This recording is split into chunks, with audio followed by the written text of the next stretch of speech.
Pemirsa, Anda pasti tidak asing lagi dengan yang namanya sagu. Ya, makanan khas masyarakat Indonesia Timur.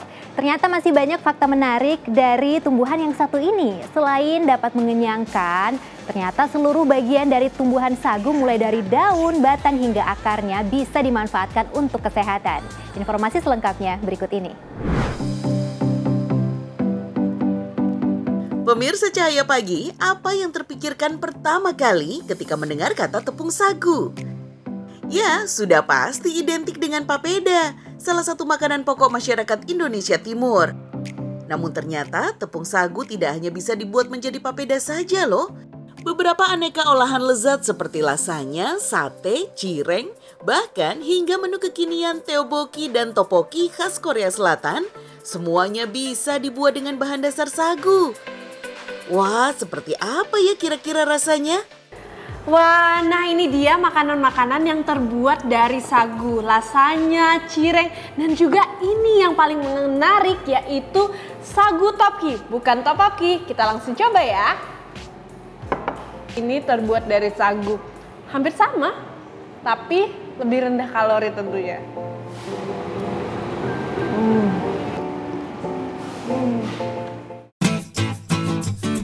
Sagu dipilih menjadi makanan pokok pengganti nasi bukanlah tanpa alasan, karena kandungan nutrisi dan kalorinya sangat tinggi. Bahkan ada satu nilai keunggulan dari sagu, yaitu rendah glukosa jika dibandingkan dengan nasi. Yang pasti adalah kaya akan karbohidrat.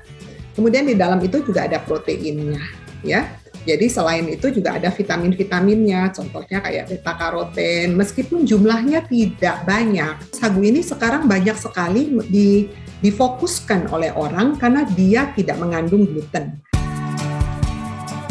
Pohon sagu atau yang biasa disebut juga pohon rumbia banyak tumbuh subur di hutan-hutan tropis di wilayah Indonesia Timur, khususnya di Pulau Sulawesi, Maluku, dan Papua.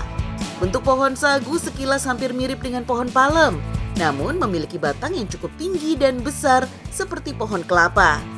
Tidak hanya batangnya saja yang bisa menghasilkan tepung sagu, hampir seluruh bagian pohon rumbia atau sagu juga bisa dimanfaatkan, mulai dari pucuk daunnya sampai ke akar pohonnya.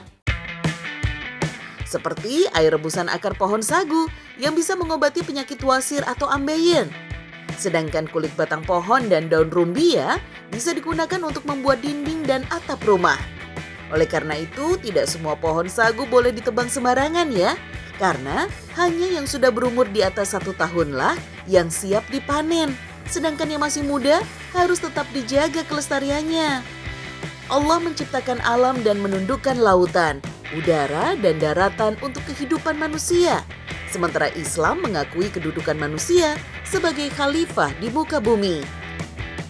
Salah satu prinsip dalam Islam adalah menjadi rahmatan lil alamin. Islam memiliki visi menjadi rahmat tidak hanya untuk manusia, tapi bagi seluruh makhluk yang ada di alam ini. Maka kita sebagai manusia wajib menjaga kelestarian pohon sagu sehingga bisa terus dimanfaatkan manusia sebagai bahan pangan. Untuk membuat tepung sagu harus melewati proses yang cukup panjang. Pohon sagu yang sudah ditebang lalu dikuliti batang pohonnya hingga muncul bagian batang yang berwarna putih dan bertekstur lunak seperti ini. Bagian inilah yang kemudian akan diperas airnya dan diambil saripati tepungnya. Bagi masyarakat Papua dan Maluku, tepung sagu tidak hanya nikmat dimasak langsung menjadi papeda saja, namun juga diolah menjadi sagu kering atau yang biasa disebut dengan tabaro. Tabaro juga dikenal oleh masyarakat di Sulawesi sebagai pangan alternatif pengganti nasi. Sagu kering ini biasanya disajikan dengan palumara, yaitu ikan laut yang dimasak dengan kuah pedas. Cara membuatnya pun sangat sederhana, dengan bumbu-bumbu dasar dan cabai yang sudah dihaluskan. Lalu ditumis dengan tambahan santan kelapa. Terakhir, tinggal masukkan potongan ikan laut ke dalam kuah pedas ini. Olahan berbahan sagu ini kaya akan serat baik seperti yang terkandung di dalam gandum. Jika mengkonsumsi sagu dengan takaran yang tepat, dapat menurunkan resiko penyakit diabetes, gagal jantung, tekanan darah tinggi, hingga obesitas. Masya Allah!